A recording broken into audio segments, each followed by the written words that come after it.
저녁이 다가오자 아파트 안에는 밥 짓는 냄새가 퍼졌다. 전기밥솥에 김이 후끈하게 올라오고 텔레비전에서는 뉴스 앵커의 목소리가 들려왔다. 그러나 그 따뜻해 보이는 공간 한켠에는 외로운 그림자가 있었다. 김순의 72의 나이. 아들 준호가 해외 파견을 나가면서 엄마 당분간만 집에서 지내. 미진이가 잘 챙겨줄 거야라던 부탁을 믿고 이 집에 들어온 지 2달. 하지만 그 2달은 끝없는 고독의 연속이었다. 식탁이 차려졌지만 순애의 자리는 어딘가 허전했다.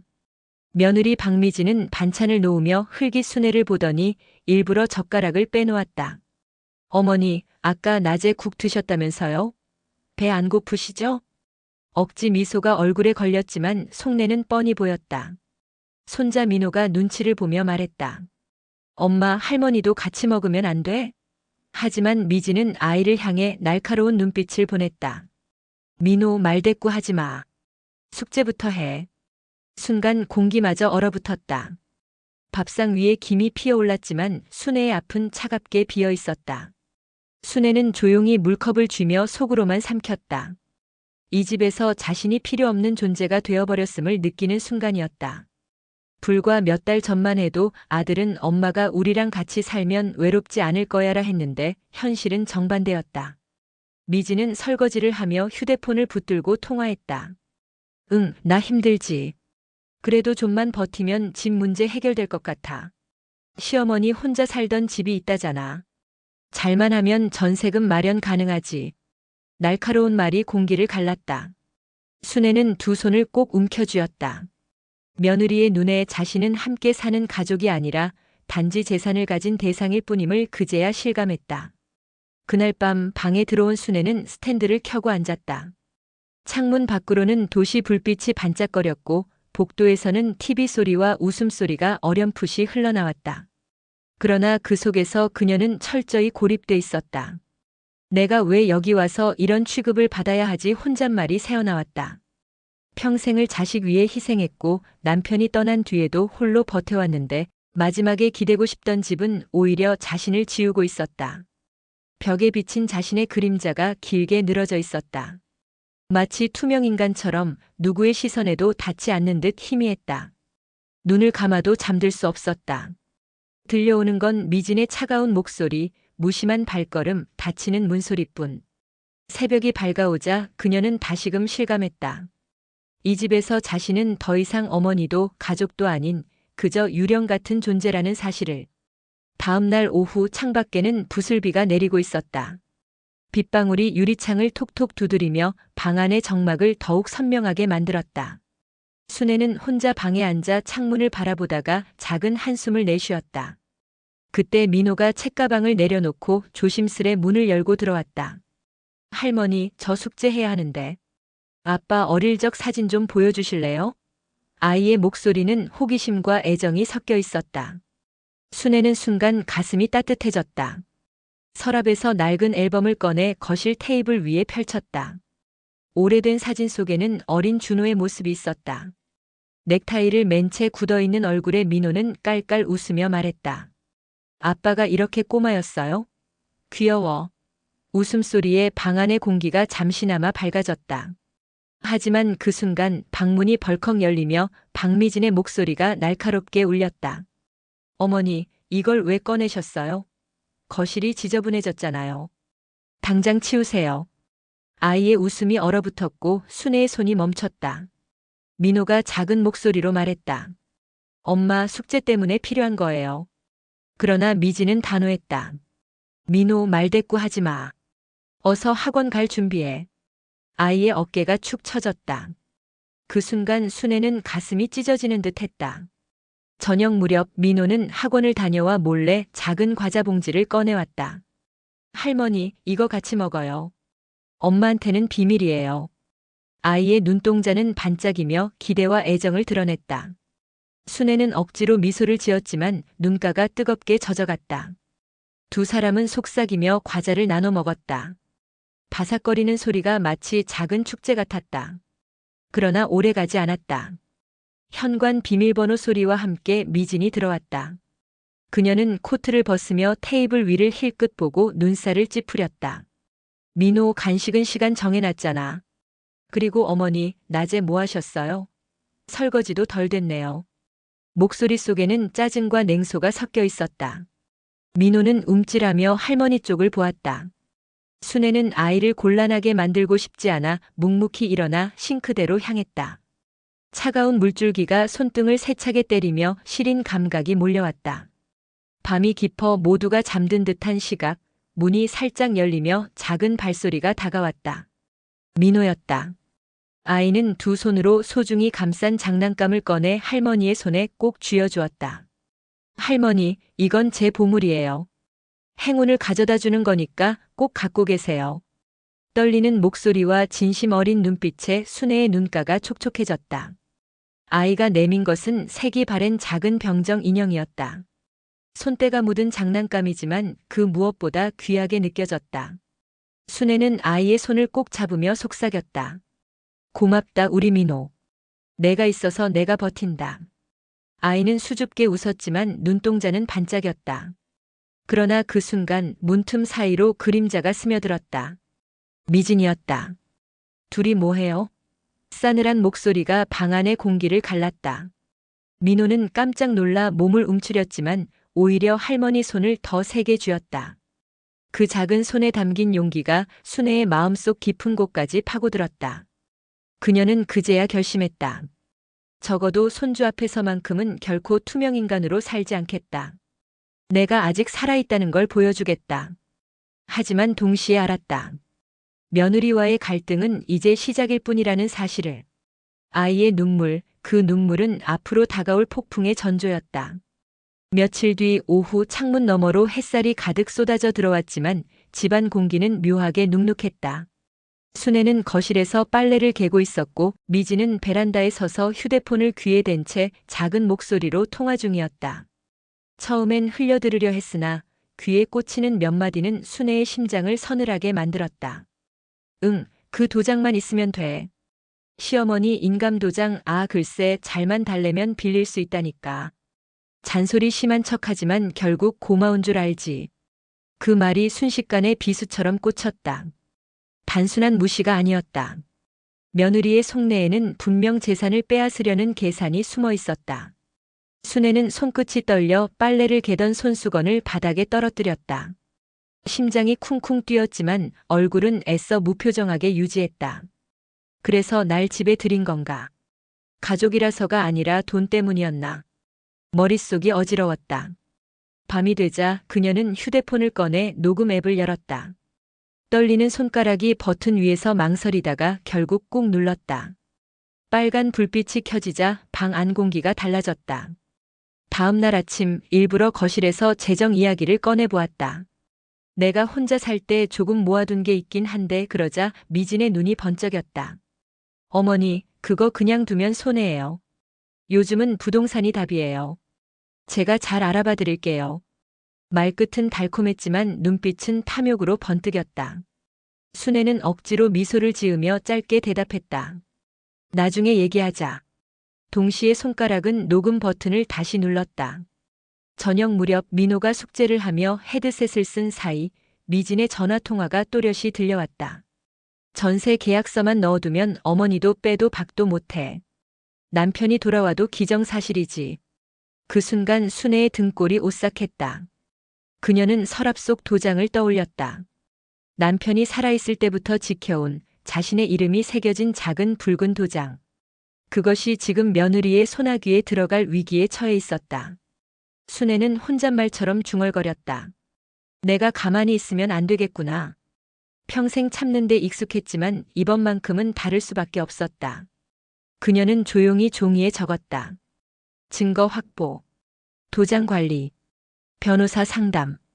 손끝이 떨렸지만 글자는 분명했다.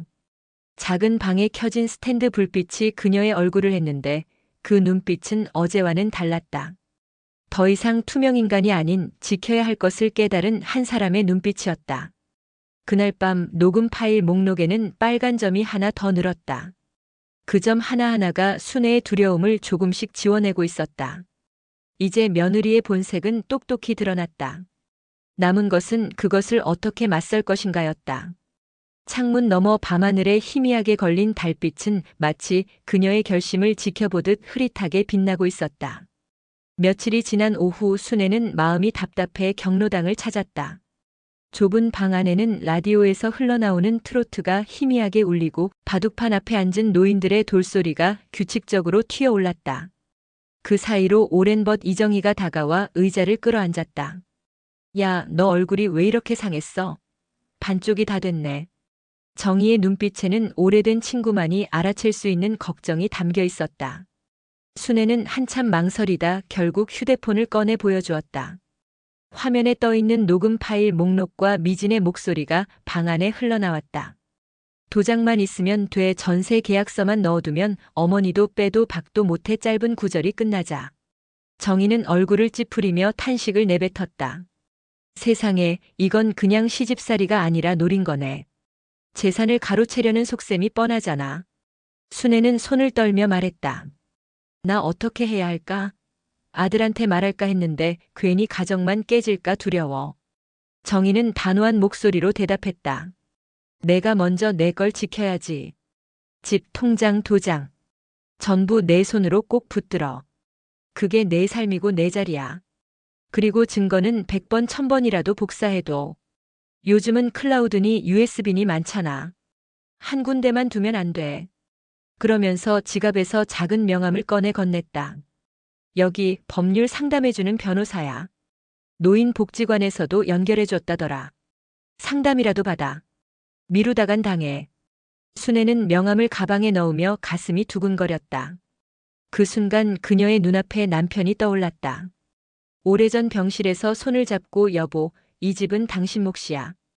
애들 크면 분명히 버팀목이 돼줄 거야 라던 말이 생생했다. 그 집을 지키려고 평생 허리 휘도록 일했고 외로움도 견뎌냈다. 그런데 지금 며느리 손에 그 모든 것이 넘어갈 뻔하다니. 집으로 돌아오는 길 가을 바람이 은행잎을 흔들었다. 노랗게 물든 잎들이 흩날리며 발끝을 스쳤다. 순애는 하늘을 올려다보았다. 마음속 깊은 곳에서 울분이 서서히 결심으로 바뀌고 있었다. 내 것을 지키겠다. 더는 투명인간이 아니다. 그날 밤 순애는 서랍을 열어 도장과 등기 서류 사본을 꺼냈다. 작은 상자 안에 넣고 다른 곳에도 복사해 두었다. 그리고 종이에 굵은 글씨로 적었다. 민호에게 상처 남기지 말 것. 증거는 여러 곳에 저장할 것. 도장은 숨길 것. 며느리에게 틈을 주지 말 것. 마지막 줄에는 한 줄 더 새겼다. 나는 투명인간이 아니다. 펜 끝이 종이를 눌러 울었다. 잉크가 마르자 가슴속 어둠도 조금은 가라앉았다. 그녀는 거울을 바라보았다. 거울 속 눈빛은 더 이상 두려움에 짓눌린 노인의 것이 아니었다. 아직 살아있고 지켜야 할 자리를 가진 한 인간의 것이었다. 주말 오후 아파트 안은 이상할 만큼 고요했다. 텔레비전도 꺼져 있었고 거실 시계 초침 소리만 규칙적으로 울렸다. 순애는 방 안에서 책을 읽는 척했지만 마음은 불안하게 흔들리고 있었다. 미진이 아침 일찍 외출한다며 화장을 곱게 하고 나간 탓에 집은 텅 비어 있었고 민호만 학원 가방을 메고 집을 나섰다. 그러나 얼마 지나지 않아 현관문이 삐걱 열리는 소리가 들렸다. 민호가 일찍 돌아온 것이다. 아이는 방으로 들어가려다 멈칫했다. 방문이 반쯤 열려 있었고 그 틈 사이로 보이는 장면에 눈이 크게 떴다. 테이블 위에는 전세 계약서가 펼쳐져 있었고 그 옆에는 붉은 인감도장 케이스가 놓여 있었다. 민호는 숨을 죽였다.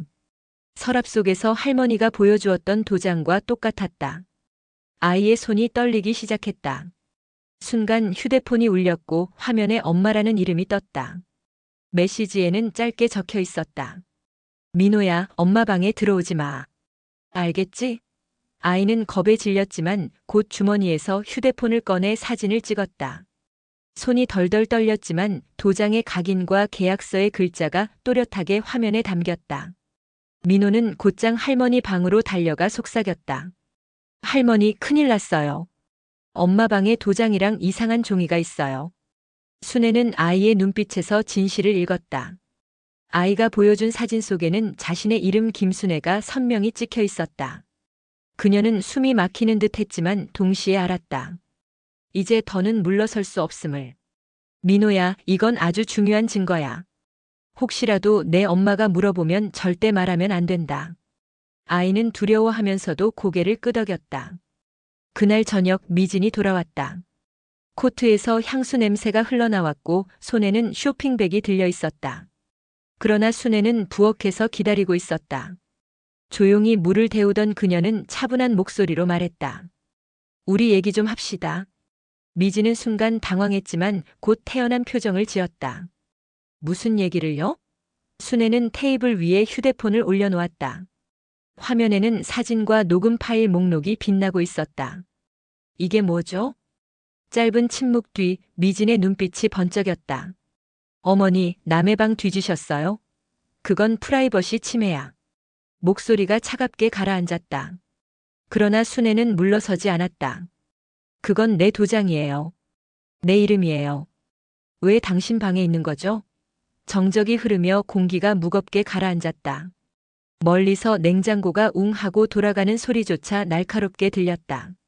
민호는 방문 틈에서 이 모든 장면을 지켜보고 있었다. 아이의 눈동자는 불안과 두려움, 그리고 작은 희망으로 흔들렸다. 이제라도 할머니가 싸워줄 거야. 어린 마음에도 느껴졌다. 이 순간이 단순한 다툼이 아니라 가족의 운명을 가르는 중요한 고비라는 것을. 순애는 마지막으로 낮고 단단한 목소리로 말했다. 당신이 무시한 건 내 존재였지만 빼앗으려 한 건 내 삶이었어. 그건 절대 허락하지 않겠다. 그녀의 눈빛은 흔들리지 않았다. 어둡던 거실에 전등 불빛이 켜지며 두 사람의 얼굴을 선명히 드러냈다. 싸움은 이제 시작이었다. 여긴 제 집이에요. 어머니는 그냥 얹혀 사는 거잖아요. 박미진의 목소리가 거실 공기를 갈랐다. 소리는 날카롭게 울려 벽에 부딪히고 그 메아리는 집안까지 퍼졌다. 민호는 방문 틈에서 얼굴을 반쯤 내밀었다가 다시 숨었다. 그러나 아이의 심장은 쿵쿵 울렸고 작은 손은 문고리를 꼭 움켜쥐고 있었다. 순애는 잠시 눈을 감았다가 떨리는 숨을 고르고 입을 열었다. 얹혀 사는 거라 내가 말하는 집이란 게 도대체 뭐냐? 가족이 함께하는 자리가 아닌 사람을 내쫓고 빼앗아야만 세워지는 자린가? 미진은 피식 웃으며 팔짱을 꼈다. 자리요? 세상은 능력 있는 사람이 차지하는 거예요. 어머니처럼 과거에 매달려선 못 지켜요. 돈도 없고 힘도 없으면서 왜 이 집에 앉아 계신 건데요?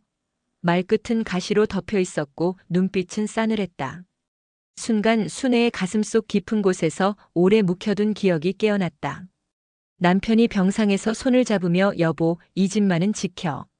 이건 당신 몫이야라던 목소리, 장례식이 끝나고 홀로 열쇠를 쥐고 울던 새벽, 은행 창구에서 떨리는 손으로 서류를 내밀던 순간들이 주마등처럼 스쳐갔다.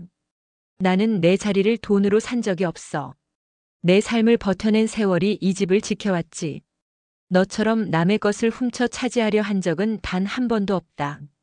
순애의 목소리는 낮았지만 흔들림이 없었다. 미지는 눈썹을 치켜 올리며 냉소를 흘렸다. 그래요?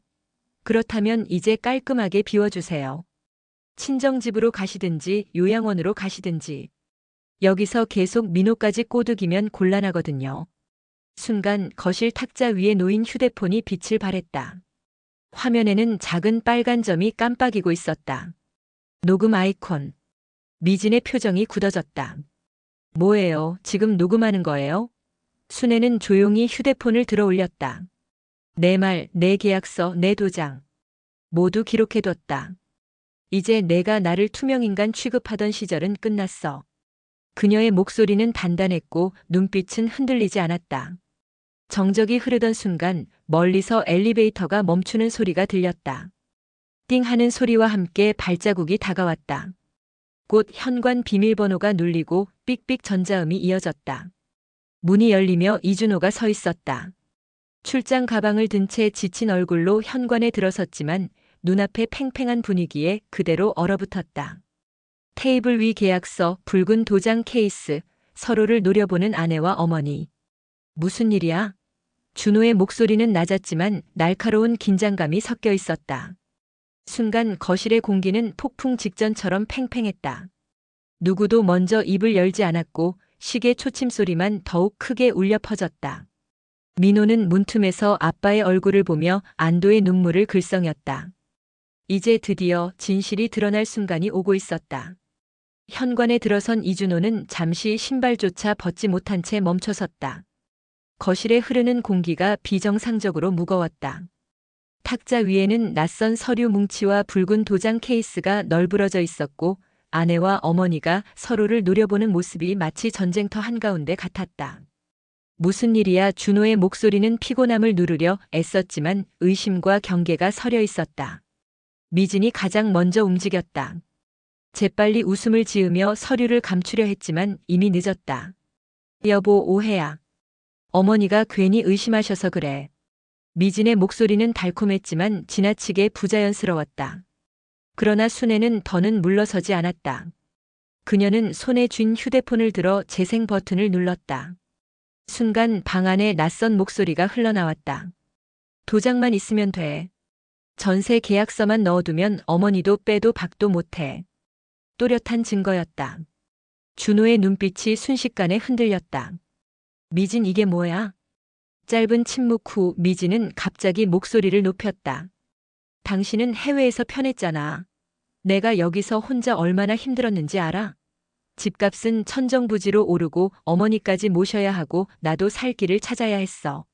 목소리에는 억울함과 분노가 뒤섞여 있었지만 그 안에는 은밀한 욕심이 드러나 있었다. 준호는 한 손으로 이마를 짚었다. 그래도 위조는 정당화될 수 없어. 우리 가족을 속이고 어머니의 재산을 노린 건 변명할 수 없는 일이야. 민호가 문틈에서 훌쩍거리는 소리가 들렸다. 어린 눈에 비친 부모의 싸움과 할머니의 눈물은 감당하기 어려운 현실이었다.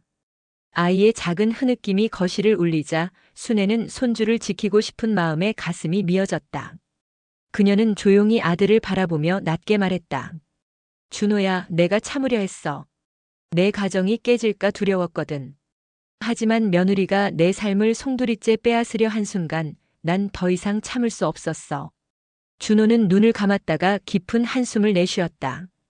그리고 탁자 위 계약서를 한 장 한 장 넘겨보았다.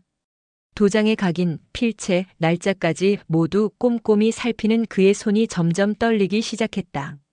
결국 그는 핸드폰을 꺼내 변호사에게 전화를 걸었다. 네, 가족 간 위조 의심건입니다. 증거 파일들 정리해서 보내드리겠습니다. 그 목소리는 차갑고 단호했다. 통화를 마친 준호는 어머니 방 앞에 다가가 노크했다. 문이 열리자 순애의 얼굴이 드러났다. 눈가에는 피곤함과 슬픔이 묻어 있었지만 그 속에는 단단한 결심도 자리 잡고 있었다. 준호는 머리를 숙이며 낮게 말했다. 엄마, 죄송해요. 내가 너무 늦게 알았어요. 순애는 떨리는 손으로 아들의 어깨를 잡았다. 내가 사과할 줄 아는 아들이라서 다행이야. 이제라도 진실을 알았으니 우린 다시 설 수 있을 거야. 그 순간 거실 불빛이 조금 더 환해진 듯 보였다. 그러나 긴장은 완전히 가시지 않았다. 미지는 여전히 소파에 앉아 이를 악문 채 아무 말도 하지 않았다. 그녀의 눈동자에는 패배감과 분노, 그리고 포기하지 않겠다는 집요함이 교차하고 있었다. 폭풍은 아직 끝나지 않은 듯 했다. 하지만 적어도 오늘 진실의 빛은 분명히 드러났다. 아침 햇살이 커튼 틈 사이로 스며들며 거실 바닥을 길게 물들였다. 어제 밤에 폭풍 같은 진실이 드러난 뒤 집 안 공기는 아직 싸늘했지만 어딘가 달라져 있었다. 순애는 주방에 앉아 따뜻한 물을 끓이며 깊게 숨을 고르고 있었다. 미지는 소파에 앉아 창밖만 멍하니 바라보고 있었고 준호는 서류철을 들고 전화를 걸어 무언가를 조율하고 있었다. 차갑지만 단호한 목소리였다. 네, 위조 정황이 충분합니다. 증거는 녹음 파일과 사진으로 확보했어요. 절차대로 진행해 주세요. 그 말이 끝나는 순간 미진의 어깨가 움찔했다. 정말 이럴 거야? 날 이렇게 몰아붙여? 미진은 준호를 향해 날카롭게 외쳤다.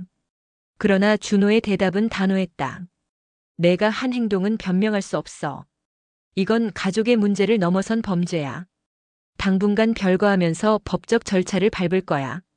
그의 말은 냉혹했지만 흔들림이 없었다. 미지는 분노와 절망이 뒤섞인 얼굴로 일어나 가방을 챙겼다. 그러나 마지막 순간에도 그녀는 거칠게 말했다. 어머니, 결국 당신이 이겼네요. 하지만 기억하세요. 전 항상 밀리지 않아요. 현관문이 쾅 닫히며 울렸다. 남겨진 건 묵직한 정적뿐이었다. 순애는 가슴속에서 밀려오는 복잡한 감정을 다잡았다. 평생 참으며 살아왔고 가족을 지키려 애써왔지만 이제는 달랐다. 나는 투명 인간이 아니다. 이제 내 목소리를 되찾겠다. 그녀는 작은 소리로 중얼거렸지만 그 목소리는 분명하고 단단했다. 준호는 어머니를 바라보다 고개를 끄덕였다. 엄마, 이제부터는 내가 엄마 편이 될게요. 그 말에 순애의 눈가에 눈물이 맺혔다. 그때 작은 발소리가 다가왔다. 민호였다. 아이는 학교에 가려다 다시 돌아와 할머니의 손을 꼭 잡았다. 할머니, 울지 마세요. 할머니가 제일 좋아. 아이의 맑은 목소리는 순애에 굳어있던 마음을 녹였다. 그 작은 손이 건네는 따뜻함은 세상의 어떤 위로보다 컸다. 순애는 민호를 끌어안으며 속삭였다. 고맙다, 우리 손자야. 내가 있어서 내가 이겨낸 거야. 잠시 뒤 변호사와 상담사가 집에 도착했다. 서류와 증거들을 확인한 뒤 고개를 끄덕였다. 위조 의심 정황이 명백합니다. 제출하시면 법적 보호를 받으실 수 있습니다. 그 말에 순애는 긴 한숨을 내쉬었다. 마치 오랜 세월 억눌려 있던 무게가 조금은 덜어진 듯 했다. 그녀는 작은 메모를 꺼내 찻잔 밑에 끼워 넣었다.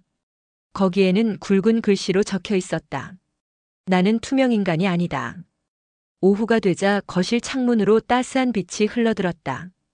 빛은 바닥에 길게 드리워졌고 그 위로 순애의 그림자가 뚜렷하게 새겨졌다. 더 이상 흐릿하지도 지워지지도 않았다. 이제 그녀는 집안의 유령이 아니었다. 이름을 가진 사람, 지켜야 할 삶을 되찾은 한 인간으로 당당히 그 자리에 서 있었다. 그리고 그 옆에는 그녀의 손을 잡은 민호가 함께 있었다.